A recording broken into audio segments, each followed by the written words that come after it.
All right, another edition riding home. Matt Taberry, Ryan Curley. Not driving around. Gas is still expensive. Even if it's going down, it's too much. That's right. So definitely wanted to talk more Georgia football. We're winging this one, but I think we're going to do breakout players or players who need to step up in the 2022 season. And we'll go back and forth. Ryan, I'll let you... it's almost two different categories. Who needs to step up and breakout whatever players. You think. We can mix that into one Sure. combination. Sure. Someone that needs to step up is someone like Zion Logard, Tyrion Ingram Dawkins. Jalen Carter's not going to be on this list because he's kind of the given, I think. He's the guy everyone knows about.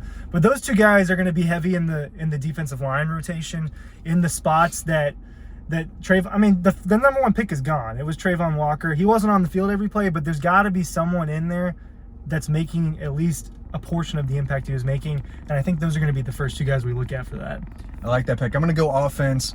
I do think that if Kendall Milton has a big year and plays the way we think he was going to play out of high school, one of the top running back prospects in the country in 2020, if he can stay healthy and be a solid complement back to Kenny McIntosh, I think this offense could really thrive in the way a lot of people think it could. I have no questions about the passing game. Stetson Bennett just has too many weapons.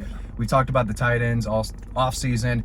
And there's another wide receiver that I have my eye on for this list if you don't take him later. But in the passing game, I have no questions. But if Kendall Milton can stay healthy and be that tackle-breaking machine that we saw from Zamir White, I think the offense is going to be really, really tough to handle for a lot of defenses that they're going to see. So that's one of the most common questions I get from people is what's the running back order? So the way you're talking kind of makes it sound like you think Kenny McIntosh is number one. I think I would give Kenny McIntosh the first carry, the first touch.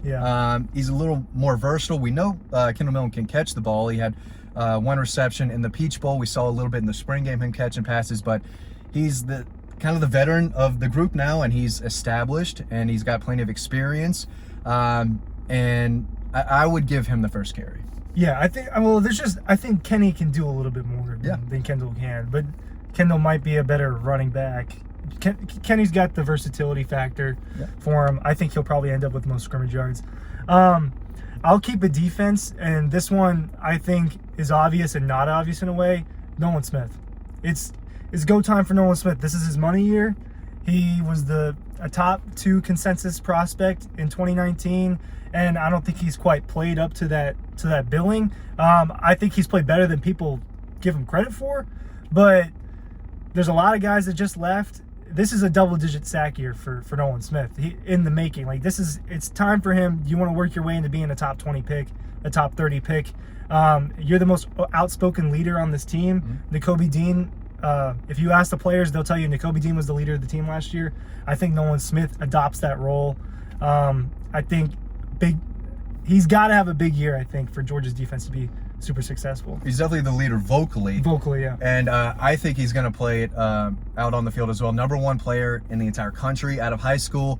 5-star prospect. I think he's had a solid 4-star career so far. So I like that pick because he has a chance to play himself into a solid first-round type of guy, and it's his 4th year. So this is, like you said, a money year for him. If he wants to be a big-time NFL draft pick, he has to step it up. Already one of the better players on the team, but I think, like you said, for him to be that elite guy, number 1 player type in the conference deal, I like that. I'm going to go back to offense. My guy, Dom Blaylock, a guy I covered for 4 years in high school. When you said that earlier, I knew that's where you were going. Love Dommy Blaylock. He was so good as a freshman. He's just an excellent route runner. He's a natural at the position. Obviously, 2 knee injuries have really hurt his career so far. But if we get a healthy, or I say we, I don't play for the team, maybe could have out of high school. I had anything. I'm super athletic still, though, Ryan. But Dom Blaylock has the hands. We saw him when you have touchdown receptions against Florida, Auburn, and Georgia Tech as a freshman.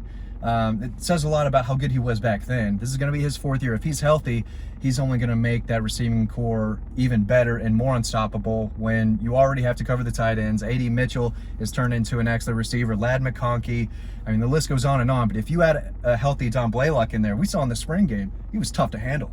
And I think he's going to be have another really good year if he stays healthy. So he's an kind of an X factor guy on offense that I have my eye on. I think X factor is a perfect way to describe him, just because so many people probably forgot about him at this point. Unfortunately. Yeah, but he was, I mean, he was one of the best receivers on that team in 2019 when he was a freshman.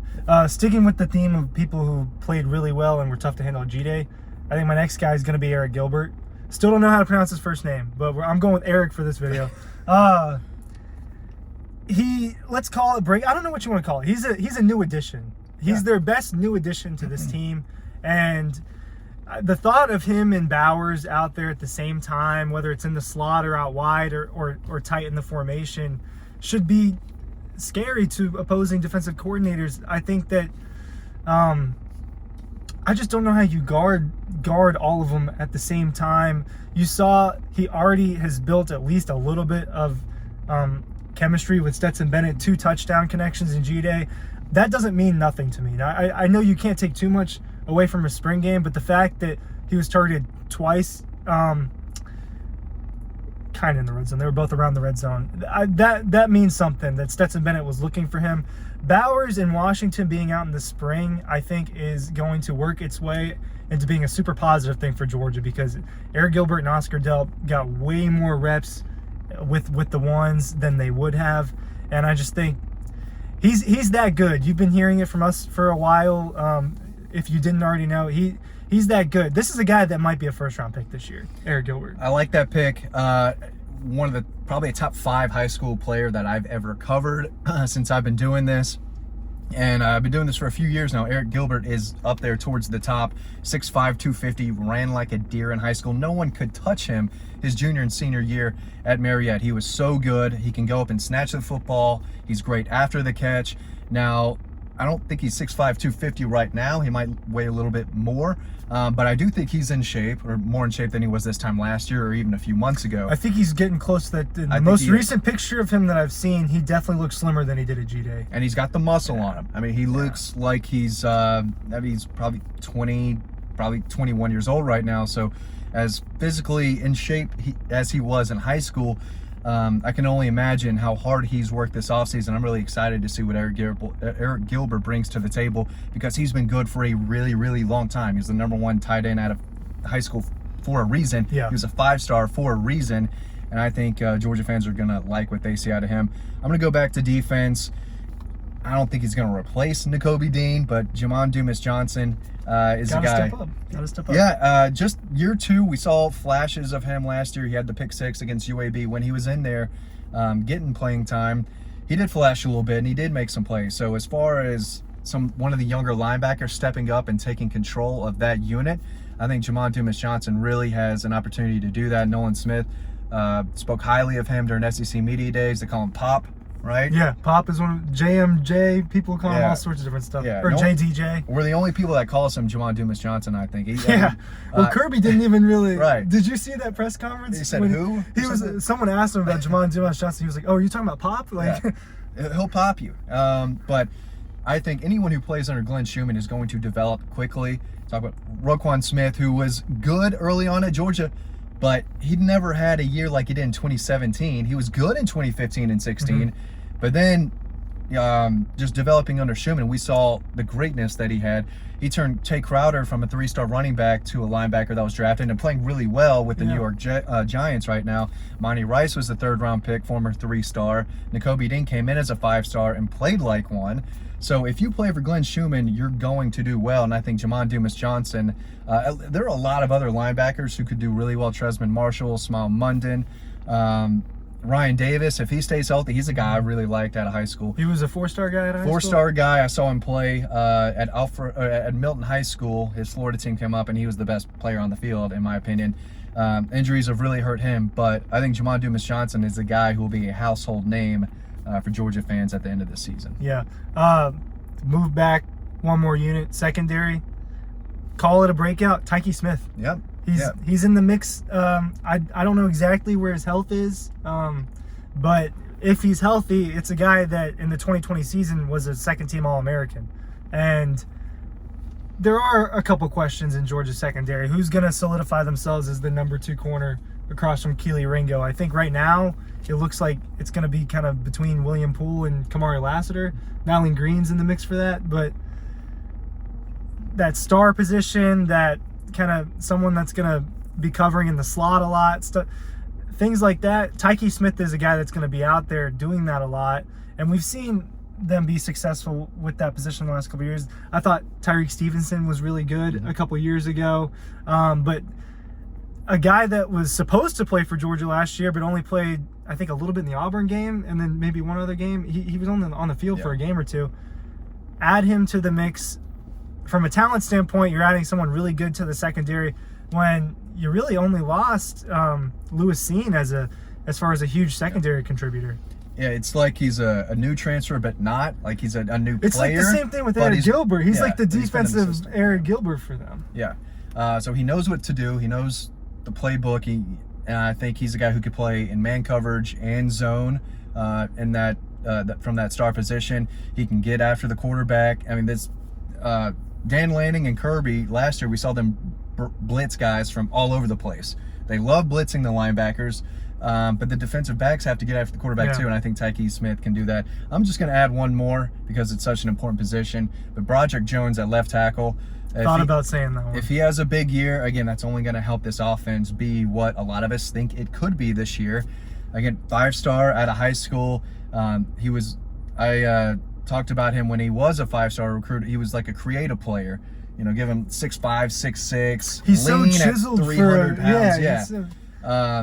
And he has turned out to be a really good player, and we saw him play a lot towards the end of the year and in those big games, and I thought he did really well. So he, I believe, is going to be the left tackle. Marius Mims is going to play at some point, but I think Broderick Jones with a big year might be a guy who slips into the first round or plays himself he'll into the be first draft round. eligible after this year. Absolutely. This is his 3rd year at left tackle, kind of what a lot of people like myself projected him to be when he was a high schooler. You know, maybe a 3rd-year guy who takes over at left tackle, and that's kind of what has happened. So I expect a big year from him, and I expect him to leave after this year because I do think he has a very, very bright future, not only this year at Georgia, but in the NFL as well.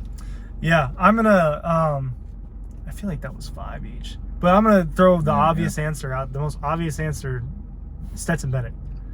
He was good last year. I think he's got to step it up a notch this year. I know a lot of people are going to agree with that sentiment. He is the #1 guy for the first time throughout the entire offseason. He has never experienced this before. And, 2020, he was the 3rd string. And in people's heads, he was really the 4th string because of JT Daniels as well. Last year, he was the 3rd string in the offseason. Carson Beck was ahead of him for most of, to our knowledge, was ahead of him for most of the spring last year. Up to the days before the UAB game where he ended up being, and then he ended up playing well, and then he was the starter. So this is the first time that he's ever gone into an offseason as the guy. He is getting reps with the ones. He is building that chemistry. He's getting probably more coaching attention than he's ever gotten. I'm not a coach, so I don't know how that works exactly. But not yet, Ryan. But not yet. I'm not Coach DeBray. But I think that he's gonna have to step up a little bit. I think people overblow the whole defensive step down that they're gonna. I think people overblow that a little bit. This is not going to be a bad defense by any means. This is going to be one of the best defenses in the country. Yet again, replenish, whatever you want to call it. Reload. So just reload, right? Bama's been doing it for a long time. We've seen Clemson reload on defense. Georgia does the same exact thing, guys. They're not going to be a bad defense. And this offense is better as far as a weapon standpoint. And I think Stetson Bennett, you're building the chemistry now. Like, you can actually have a really good year, and people who don't respect you yet will. But I think he's the key to the offense. If he is firing, they're going to be really, really good.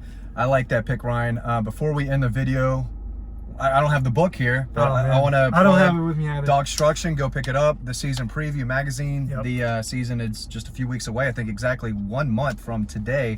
So make sure you pick that 31 up. days. Follow us on Instagram and TikTok. We've got a lot of great stuff coming. At Dog Post. At Dog Post. Ryan has been killing it on the TikTok over there, so make sure you give us a follow. We have a lot of great ideas coming, so make sure you're with us there throughout the season. And from Buffalo Wild Wings here in Gainesville, it's been fun to do that. Ryan, DM us, Buffalo Wild Wings. Message us. Right. That's right. We'll see you over on Dog Post. Yeah.